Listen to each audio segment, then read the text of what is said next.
Hi guys మనం back to basics అంటే paper and pen ద్వారా మీకు ఒక ఎల్ఎంపి అంటే లాస్ట్ మెన్స్ట్రల్ పీరియడ్ ఎప్పుడు వస్తుంది, తర్వాత ఎప్పుడు ప్రెగ్నెన్సీ టెస్ట్ చేసుకోవాలి అండ్ ఫస్ట్ స్కాన్ అనేది ఎప్పుడు చేసుకోవాలి, ఫస్ట్ స్కాన్లో ఎప్పుడు హార్ట్ బీట్ రాకపోతే మీరు భయపడరు. I mean you have to take care అనేది ఐ విల్ టెల్ యూ.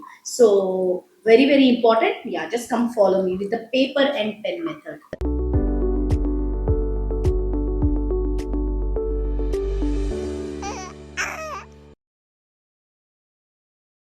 ఇది చాలా చాలా ఇంపార్టెంట్ అండి. ఎల్ఎంపి అంటే లాస్ట్ మెన్స్ట్రల్ పీరియడ్. సపోజ్ మీ లాస్ట్ మెన్స్ట్రల్ పీరియడ్ వచ్చేసి జూన్ 1 తారీఖు. Okay, June 1. జూన్ 1 దాటేశాక సపోజ్ మీది 28 డేస్ సైకిల్. 28 డేస్ సైకిల్ అంటే మీది వచ్చేసి జూన్ 28కి మీ పీరియడ్ రావాలి, అవునా? సో జూన్ 28కి కూడా పీరియడ్ రాలేదు. June 29, June 30, first, second, third, fourth, fifth అంటే వారం రోజులు దాటిపోయింది.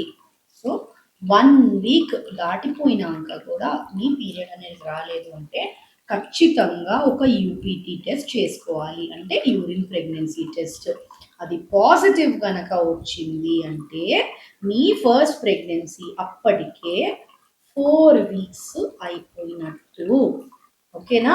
సో చాలా మంది ఇట్లా అడుగుతూ ఉంటారు, మాకు పెళ్ళయి జస్ట్ జూన్ 1కి మ్యామ్, నెక్స్ట్ స్కాన్ మేము వెళ్ళింది జూలై 1కి.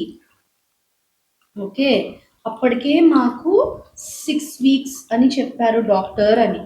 ఎందుకు అంటే మీ ఏజ్ ఏదైతే ఉంటుందో బేబీ ఏజ్, అది ఫార్మేషన్ నుండి స్టార్ట్ అవ్వదు, అది యాక్చువల్గా మీ లాస్ట్ మెన్స్ట్రల్ పీరియడ్ అంటే మీ పీరియడ్ అయిన లాస్ట్ తారీఖు చాలా చాలా ఇంపార్టెంట్. ఇది గుర్తు పెట్టుకోవాల్సిన విషయం అందరూ.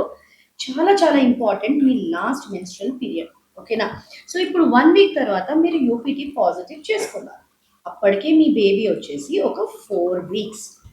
స్కాన్కి ఎప్పుడు వెళ్ళాలి మ్యామ్? సపోజ్ ఇప్పుడు 28 కదా, first, second, third, fourth, fifth, sixth. So 6th జూలైన మీరు ఆల్రెడీ మీది 4 వీక్స్ బేబీ ఉంది కదా, అంటే 7th, 8th, 9th, 10th, 11th, 12th. So 12th జూలైన మీ బేబీకి ఒక స్కాన్, ఎర్లీ ప్రెగ్నెన్సీ స్కాన్ అంటాం దాన్ని. Very very early pregnancy scan అంటే లోపల గర్భసంచిలో శాక్ ఉందా లేదా, దీన్ని జెస్టేషనల్ శాక్ అంటాం. ఇది చాలా చాలా ఇంపార్టెంట్, వినండి, చాలా ఇంపార్టెంట్.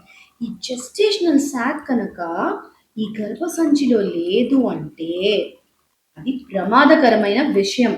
ఎందుకంటే ఒక్కొక్కసారి ఈ శాక్ వచ్చేసి ఎక్టోపిక్ అంటే ట్యూబ్లో రావచ్చు, లేదా అండంలో రావచ్చు, లేదా ఫెలోపియన్ ట్యూబ్స్లో రావచ్చు, ఎక్కడైనా రావచ్చు. సో ఈ జెస్టేషనల్ శాక్ అనేది 5 వీక్స్ ఎర్లీ ప్రెగ్నెన్సీ చాలా చాలా ఇంపార్టెంట్ థింగ్. దీని తర్వాత లేదు మ్యామ్, మేము ఇంకో 3 వారాలు ఆగి వెళ్తాము అంటే 3 వారాలు అంటే జూలై 12 నుంచి 3 weeks. Okay, so July 28కి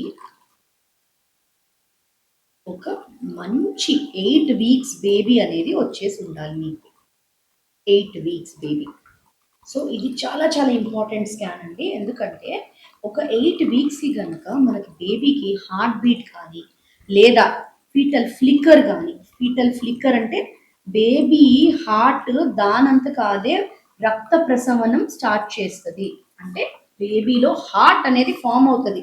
so ఆ హార్ట్ బీట్ రాలేదు అంటే అది ఆ బేబీ ఎదగలేదు అని అర్థం. చాలా మందికి ఈ 6 to 8 వీక్స్ మధ్యలోనే మిస్క్యారేజెస్ అయ్యే ఛాన్సెస్ ఎక్కువగా ఉంటాయి.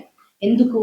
క్రోమోజోమల్ ఎబ్నార్మాలిటీ అవ్వచ్చు, లేదంటే డిఎన్ఏ ఫ్రాగ్మెంటేషన్ అవ్వచ్చు, లేదా ఏమైనా ఇన్ఫెక్షన్ వల్ల అవ్వచ్చు, లేదా ఈ ఎర్లీ మిస్క్యారేజెస్ అంటే 6 to 8 వీక్స్ మధ్యలో మిస్క్యారేజెస్ అనేవి చాలా చాలా కామన్ అండ్ చాలా చాలా ఎక్కువగా అవుతాయి. సో మీరు చూడాల్సింది ఏంటి? Gestational sack. ఈ జెస్టేషనల్ శాక్ తర్వాత నేను ఏం చెప్పాను? ఎగ్జాక్ట్లీ 3 వీక్స్ తర్వాత అంటే ఒక 8వ వారానికి కనుక మీకు బేబీ కనిపించలేదు లేదా హార్ట్ బీట్ రాలేదు అంటే ఖచ్చితంగా అది హెల్తీ బేబీ కాదు. లేదా ఈ 8 వీక్స్‌లోనే మీకు కనిపించింది.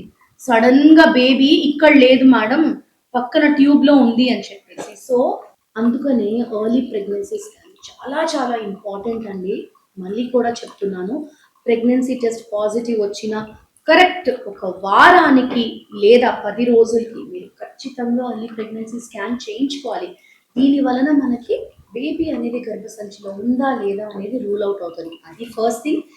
నెక్స్ట్ హెల్దీ బేబీ ఫామ్ అవుతుందా లేదా అంటే హార్ట్ బీట్ అనేది వచ్చిందా లేదా ఇంకో 3 వారాల తర్వాత అనేది వెరీ వెరీ క్రూషియల్. చాలా మంది ఏంటి ఎర్లీ ప్రెగ్నెన్సీలో అవాయిడ్ చేసేస్తారు. ఏముందిలే బేబీ అదే పెరుగుతుంది 3వ నెల తర్వాత వెళ్ళొచ్చు అని. బట్ ఈ టైంలో స్కాన్స్ ఏవైతే ఉంటాయో అవి బేబీకి గర్భసంచిలో ఉందా లేదా, ఫార్మేషన్ కరెక్ట్ ఉందా లేదా, అండ్ హార్ట్ బీట్ కరెక్ట్ ఉందా లేదా అనేది చాలా చాలా crucial. So never ever miss this early pregnancy. So అర్థమైంది కదా ఎన్ని వీక్స్ మనం క్యాల్కులేట్ చేస్తాము, ఎన్ని వారాలైతే అది సాక్ లాగా కనిపిస్తుంది, అండ్ ఎన్ని వారాలకి హార్ట్ బీట్ వచ్చేస్తుంది అని. So please do like, share and subscribe here for